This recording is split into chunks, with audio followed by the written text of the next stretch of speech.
আমরা বাঙালি। আর বন্ধুরা, এই বাঙালির জীবনে প্রতিটা মুহূর্তের সঙ্গে খাওয়া দাওয়াটা খুবই ওতপ্রোতভাবে জড়িয়ে থাকে। যেমন আজই যে রেসিপিটা তোমাদের সঙ্গে শেয়ার করছি, এই রেসিপির সঙ্গে আমার জীবনের অনেক সুন্দর মধুর স্মৃতি জড়িয়ে আছে।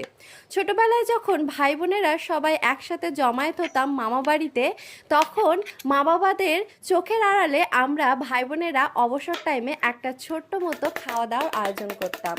যতদিন মামা বাড়িতে থাকতাম, প্রতিদিনের অবসর টাইমে দুপুরবেলা যখন মা বাবারা ঘুমিয়ে যেত, আমরা কিন্তু কোনো না কোনো চাট বা মাখা তৈরি করে কিন্তু বিশাল একটা আড্ডা জমাতাম। বলতে পারো আজকালকার দিনে যেমন বারবিকিউ পার্টি, তখন তার এরকম পার্টি টাটি ছিল না, তবে তখনকার দিনে আমাদের সেই নেচারের মধ্যে সমস্ত ভাই বোনের মনের সমস্ত সুখ দুঃখের কথা যে আমরা আলোচনা করতাম বা আড্ডাটা দিতাম, সেটা এখনো পর্যন্ত আমার মনের মধ্যে মানে জীবন্ত হয়ে রয়েছে। বন্ধুরা, এই রেসিপিটা শেয়ার করতে গিয়ে সেই সমস্ত মধুর স্মৃতি আজ কিন্তু চোখে সমস্ত ভেসে উঠেছে। আর